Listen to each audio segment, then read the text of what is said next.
Ceci est une carte de notre monde. Et cette petite partie là-haut, c'est l'Europe.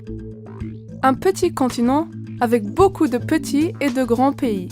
Il y a le Portugal et l'Italie, mais aussi la France, la Suède, la Croatie, le Luxembourg et encore beaucoup d'autres pays.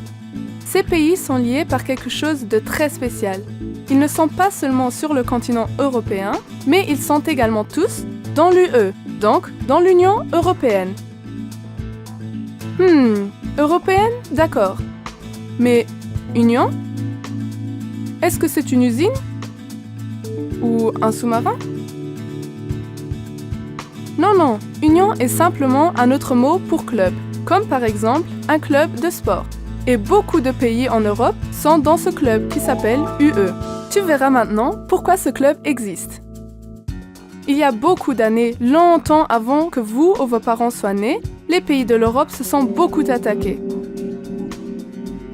Les uns étaient l'ennemi des autres et il y avait de guerres terribles.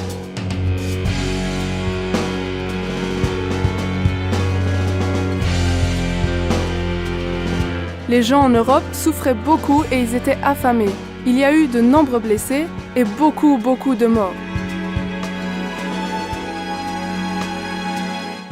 Après la Deuxième Guerre mondiale, une idée merveilleuse est finalement née.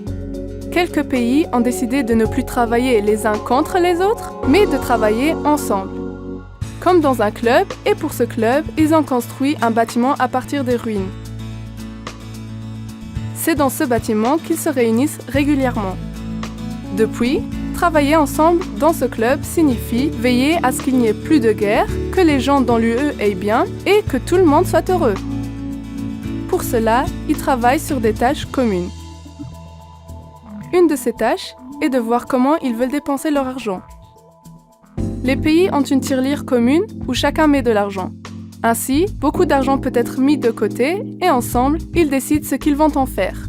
Par exemple, ils achètent de meilleures machines pour que les agriculteurs puissent travailler plus facilement et produire plus. Les pays de l'UE achètent et vendent aussi beaucoup de choses entre eux. L'Espagne, par exemple, vend ses oranges à la Hollande et la Hollande vend son fromage, le Gouda, à l'Espagne. Ou encore, l'Italie qui ramène ses bonnes pizzas en Suède et la Suède qui ramène son bois en Italie. Ainsi, tout le monde en profite. Les pays de l'UE décident aussi quelles règles et lois ils veulent pour vivre ensemble. Comme par exemple, la règle géniale qui permet aux gens de s'appeler pour pas cher. Comme ça, nous pouvons téléphoner longtemps avec nos amis et notre famille à l'étranger. Ou encore, la loi des frontières ouvertes. Les gens de l'UE peuvent très facilement aller d'un pays à l'autre. Ils peuvent, par exemple, aller en France depuis l'Espagne pour des vacances, puis visiter leur famille en Allemagne,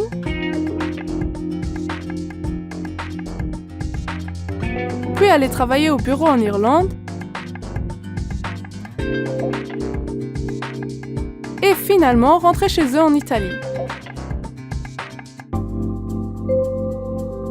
Les valeurs communes sont également très importantes pour les pays de l'UE. Comme les pays doivent prendre toutes les décisions ensemble, ils se sont mis d'accord pour résoudre tous leurs problèmes sans violence. Car c'est seulement de cette manière que les gens dans l'UE peuvent bien vivre ensemble.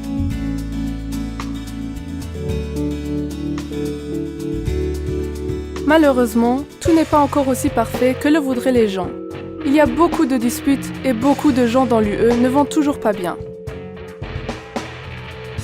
Mais toi, tu peux aider à améliorer cela. Oui, toi!